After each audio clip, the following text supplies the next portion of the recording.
the pleasure of introducing Professor André Fourçans, Professor of Economics at ESSEC Business School and the author of various books, including the bestseller Economics Explained to My Daughter. The latest book in this series, called The Secrets of Prosperity, has just been published. Welcome, Professor Fourçans. Welcome. Thank you, Kate. In this book, you adopt a very natural style and a way of telling your story. Why have you written it in this way, and why do you feel that this is an important approach?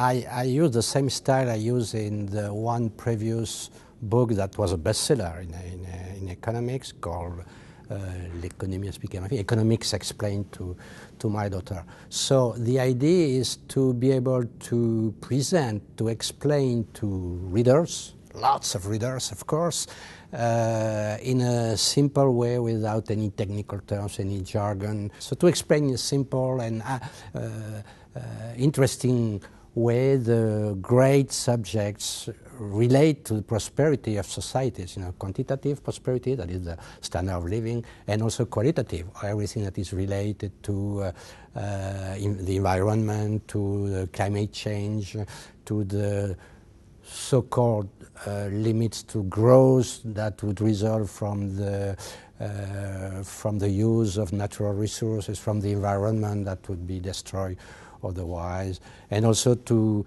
explain the evolution, why societies grow, why did we have one day an industrial revolution 200 years ago, why suddenly we had this big bang, if I may say, in economic terms, and what are the lessons we can draw from that for the developments of underdeveloped countries today. When you talk about corporate social responsibility, you highlight an important difference between explicitly ethical behavior and ethical practices that are rather collateral results of economical behavior. Could you elaborate on this subject? Yes, economists are very focused on the incentives to make people behave in such or such a way. The moral philosophers are more oriented towards ethics, morality, the good, nice way of behaving. Okay, I have nothing against that, but we know that it doesn't work very well, at least if we want to change some behaviors rapidly enough. So the economists say, okay, let's work more on incentive than on this ethical side. If we want firms to behave in a way so as they won't pollute the environment, the air or the earth, for example, then it's better to work on the incentive. So we will judge the results and not the intentions. It's a big philosophical debate around that. But the economists are more down to earth. They want results. Why do you say that climate change is predominantly a problem of economics?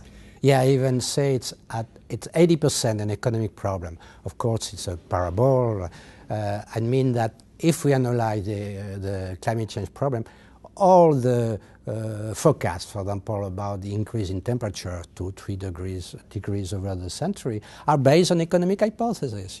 What will be the rate of growth of the economies of the world over the century? What speed will underdeveloped countries catch up on rich countries? What will be the innovations in terms of fighting pollution and using clean technology? All that are is based on economic analysis, on economic hypotheses. If you don't understand the economics that is behind, you don't understand anything about climate change. Why is the existence of strong institutional infrastructure so much more important than geographic or cultural or religious factors?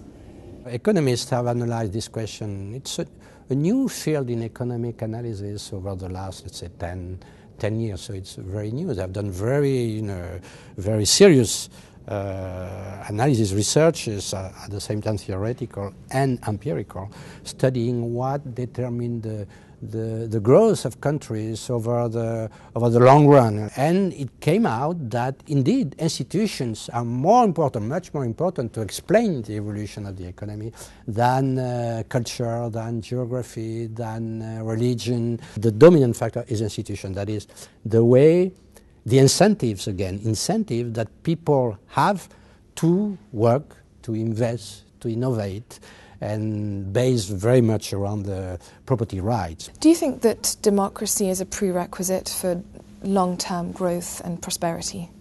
Well, it may hurt our democratic consciousness, but it does appear, again, from all these studies, that democracy, at least to start growth and to have it for quite a while, democracy is not a prerequisite. An example now is China.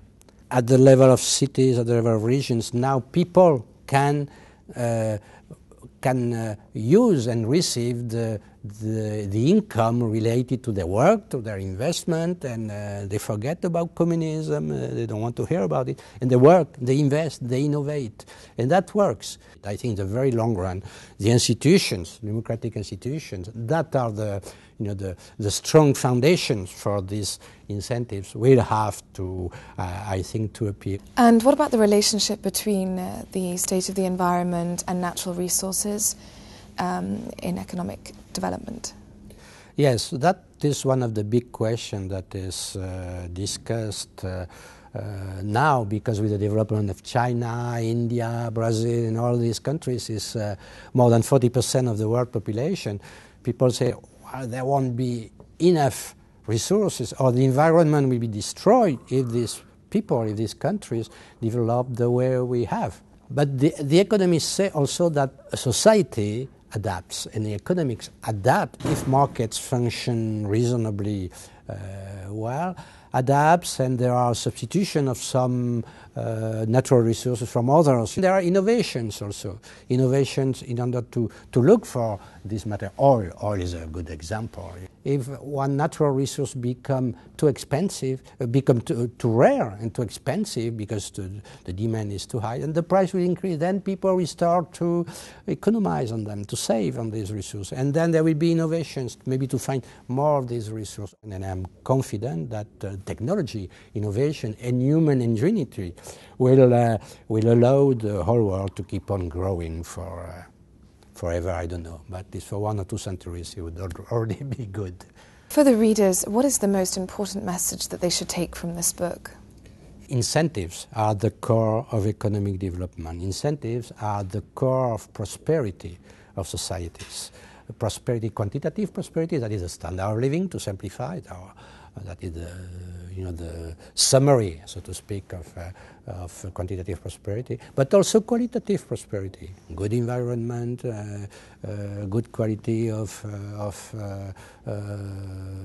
social relations in firms, good culture, good whatever you want to have. That's not quantitative. That is at the core, incentives. And if we work on incentives, if we listen to what economists, the good ones of course, have to recommend about how to solve the problem, normally we can expect that the economic situation should evolve in favor of these two types of prosperities over the decades and the centuries.